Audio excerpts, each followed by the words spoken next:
চাউলের গুঁড়া দেওয়া রুটি বানাবো আর হাঁসের মাংস রান্না করব। তো আমি কিভাবে হাঁসের মাংস রান্না করলাম আর চাউলের গুঁড়া দেওয়া রুটি বানাইলাম সব কিছু আপনাদের মাঝে শেয়ার করব। হ্যালো এভরিওয়ান, আসসালামু আলাইকুম। কেমন আছেন সবাই? আশা করি ভালো আছেন। আলহামদুলিল্লাহ আমিও ভালো আছি।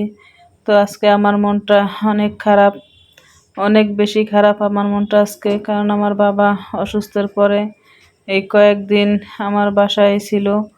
হাসপাতাল থেকে নিয়ে আসার পরে আমার বাসায় ছিল। আমার বাবার যতটুকু খেয়াল রাখা সব কিছু আমি করতাম। আজকে বাবা বাড়িতে চলে যাইতেছে। আমার বাবা আর মা, আমার বাবার জন্য এই কারণে আজকে হাঁসের মাংস রান্না করব আর রুটি পিঠা বানাবো। তো আমি হাঁসটা সুন্দর করে পরিষ্কার করে বাইসা কাইটা নিতেছি। হাঁস বাছতে অনেকটা সময় লাগছে। হাঁসের ভিতরে ছোট ছোট পশম ছিল। তো একা একা হাঁস বাছা রুটি বানানো অনেক কষ্ট হয়েছিল আজকে আমার, অনেকটা সময় লাগছিল। এরপরে এই যে হাঁসটা ধুইতেছি, কাটা হয়ে গেছে। তো ধুইতেছি আরও বাছতেছি, কারণ আরও ছোট ছোট পশম আমার মনে হইতেছে যে একটা একটা করে দেখা দেখা ধুইলে ভালো হইব।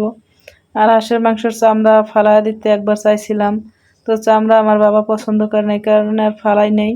অনেকটা সময় ধরেই পরিষ্কার করে বাছছি। তো এই যে পেঁয়াজটা বাদামি কালার করে বাইজা এর ভিতরে আদা রসুন বাটা দিয়ে একটু লবণ দিয়ে সুন্দর করে কষায় নিলাম। এরপরে হলুদের গুঁড়া, মরিচের গুঁড়া, জিরার গুঁড়া, গরম মশলার গুঁড়া সব কিছু দিয়ে আমি আরও সুন্দর মতো কষায় নিব। মশলা যত কষানো ভালো হইব তরকারিটা তত ভালো লাগবো। আজকে তো আমার হাঁসের মাংস তরকারিটা অনেক বেশি ভালো হয়েছে। তো আপনাদের কাছে কেমন হয়েছে আর আমার রান্না কেমন, এটা অবশ্যই কমেন্ট করে জানাই দিবেন। আর ভালো লাগলে ভিডিওটা শেয়ার করে দিবেন। এই যে আমার মশলা কষায় আমি মাংস দিয়া সুন্দর করে কষায় নিতেছি। আমি মাংস কষানোর ভিতরে একবারে সিদ্ধ করে ফেলাই। মাংসটা আমি বেশ কিছুক্ষণ যাবৎ কষাইছি। হ্যাঁ, হাঁসের মাংস একটু বেশিই কষান লাগে। অনেকে পানি দিয়া ডাইকা দিয়ে হাঁসের মাংস বা যে কোনো মাংস সিদ্ধ করে, ওইভাবে না দিয়া অল্প পানি দিয়া আগুন ডিম করে দিয়া সিদ্ধ করলে অনেক তাড়াতাড়ি সিদ্ধ হয় আর খাইতেও ভালো লাগে।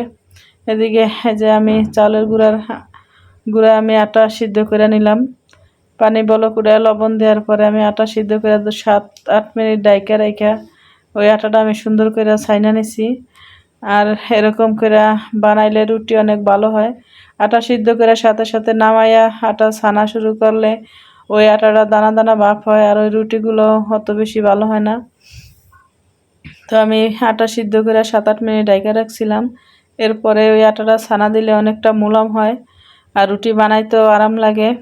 আমি বেশি একটা ভালো রুটি বানাইতে পারি না, এরপরও আটা যেহেতু সিদ্ধ ভালো হয়েছে, তো আমার রুটি মাশাআল্লাহ আলহামদুলিল্লাহ অনেকটা ভালোই হয়েছে। আমি ভাবতেও পারি নাই যে আমার রুটি এরকম হইব। আমি জানি যে আমার রুটি বেশি একটা ভালো হয় না, নষ্ট রুটি তেরা বেঁকা হয়।